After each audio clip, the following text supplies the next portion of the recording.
Ayahnya demi sang adik tega memukulnya sampai terluka parah. Tunangannya juga berkhianat dan setuju menikah dengan adiknya. Si pria akhirnya sadar hubungannya dengan keluarga itu sudah berakhir. Di saat hari tunangan adik dan tunangannya, dia sudah menulis surat pemutusan hubungan keluarga. Ia juga membakar foto keluarga mereka berlima dan membuangnya, lalu pergi meninggalkan rumah yang dingin itu. Sementara keluarga yang tidak tahu apapun masih menunggu dia datang ke pesta adiknya, hingga mereka melihat pria itu memblokir semua kontaknya. Dia memblokir aku, benar-benar diblokir. Aku juga. Mereka baru sadar bahwa semua ini adalah salah mereka sendiri. Pria itu bernama Ling yang anak sulung keluarga itu. 3 tahun lalu ia dan adiknya yang lama hilang diculik ke luar negeri. Si penculik mengancam hanya satu yang boleh dibawa pulang. Orang tuanya tanpa ragu memilih adiknya yang telah lama hilang itu. Bahkan tunangannya juga memilih adiknya. Saat orang tuanya pergi, mereka bilang akan segera menebusnya. Namun di luar dugaan Ling yang setelah itu, orang tuanya tidak pernah datang sama sekali. Setiap hari ia menahan siksaan bak di neraka. 3 tahun orang tuanya baru suruh kakaknya membawa uang tebusan. Tapi orang tuanya, mereka sibuk menemani adiknya yang berpura sakit dan tak menjenguknya. "Eyo, aku membawamu pulang." Tapi Ling yang tidak habis pikir. Hal pertama yang dia lihat sampai rumah, adiknya tidak sakit sama sekali. Tunangannya serta orang tuanya sedang bermain gembira bersama adiknya saat ibunya melihat dirinya pulang, mau memeluknya. Refleks, Ling yang langsung menghindar karena 3 tahun penderitaan membuatnya sulit menerima mereka lagi. Tapi ayahnya mengatakan Ling yang kekanak-kanakan. Ia berkata menderita dikit buat adik bukan masalah. Adiknya berkata dengan santai. Alasan tidak menebusnya adalah karena biaya sekolah elitnya sangat mahal. Tunangannya membujuk Ling yang agar tak mempermasalahkannya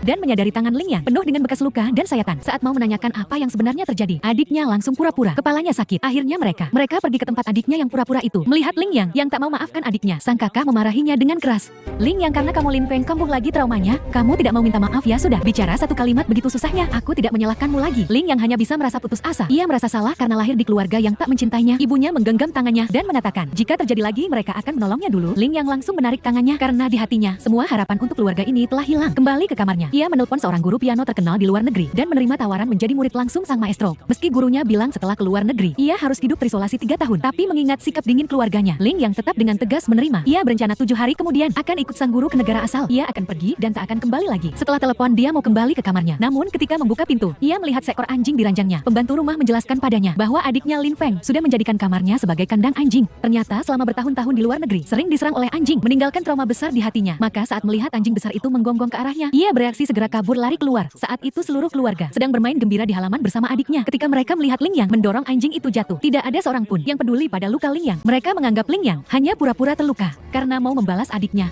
Pura-pura apa? Sudahlah, ayo cepat kita bawa Xiaohei ke dokter hewan.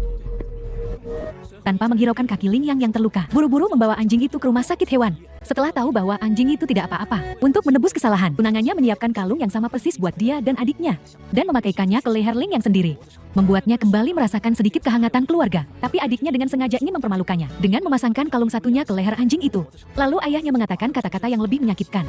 "Lihat Xiaohei pakai kalung itu malah cocok sekali."